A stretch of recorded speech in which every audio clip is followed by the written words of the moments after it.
You're about to watch a clip from the Videomaker podcast. To watch or listen to the full episode, click the link in the description. Yeah, so the next one, the dolly, is same thing, only in and out, forward and backwards. Yes.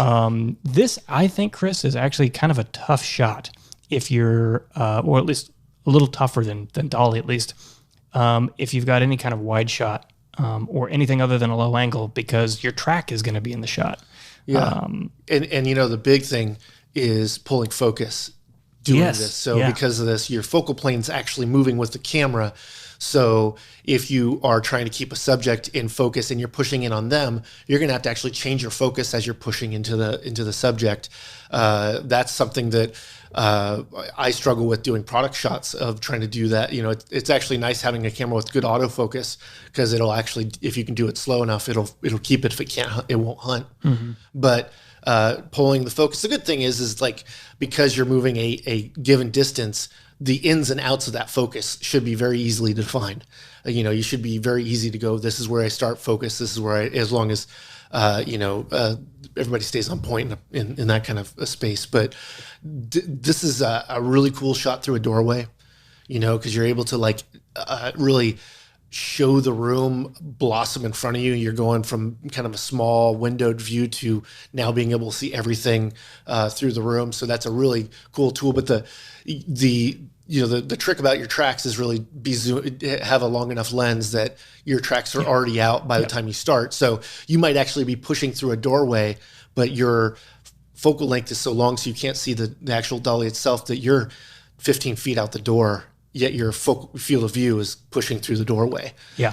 So that stuff starts to play in here, the space compression and how things interchange. Mm-hmm. But the cool thing is of course, the more zoomed in you are, the more all of the movements will be exaggerated, mm-hmm. will be more impactful in the way they feel, I would say.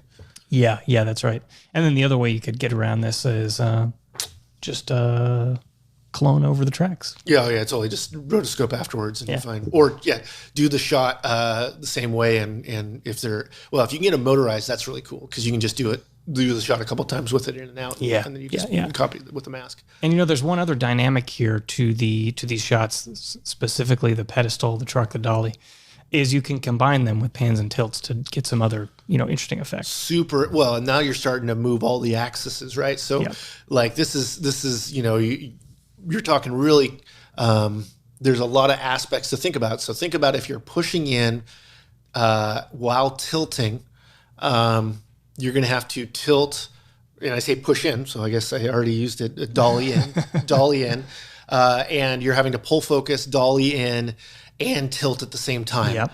This is when two hands isn't enough. You start to get to those things. That's where you either have support with, robots, which that's how I do it most of the time. Motorized slider with a pan tilt and head on it. That's all roboticized. So you can do it all over and over and over again, because these are shots that if you don't have a lot of time doing them, it's a quick way to embarrass yourself with how much you'll have to do it. Yep, it takes practice. I remember the first time having to do some of these shots, and it's like, we're going to do a couple more takes here. Mm-hmm. Yeah, that wasn't, the light was flickering. Yeah, that's it.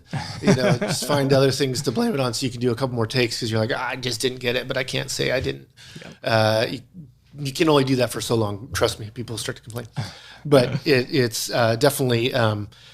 I'd say the truck more so than the dolly, but I like the dolly as my probably second favorite move in general. Is if I can do a truck on whatever I'm like, any subject matter. If it was you and I right now and we were able to have motorized sliders keeping us in the center, it'd probably be more interesting. Now, it might be a little overwhelming with the two of our faces on the camera. They're on simultaneously. Yeah, they'd both be moving at the same time. You get motion sickness. Yeah, totally. I probably would.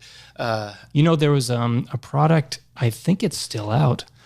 I don't know for sure. One Man Crew. Do you remember One Man Crew? Yeah, from Red Rock Micro.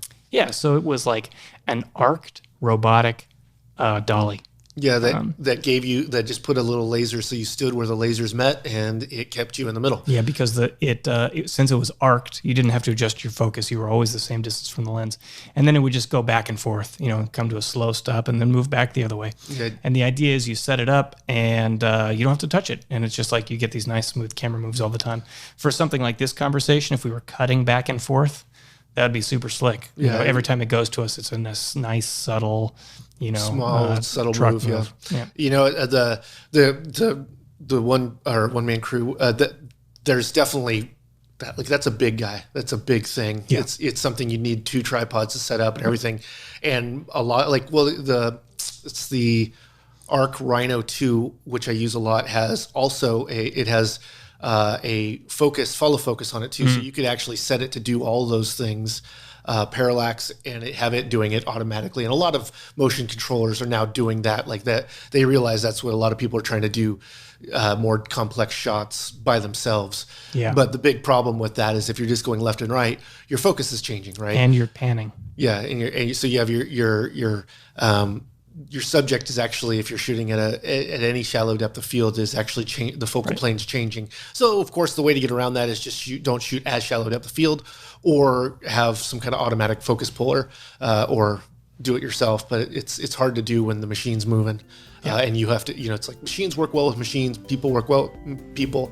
It's when people have to wrangle the machines that it becomes harder. Yep.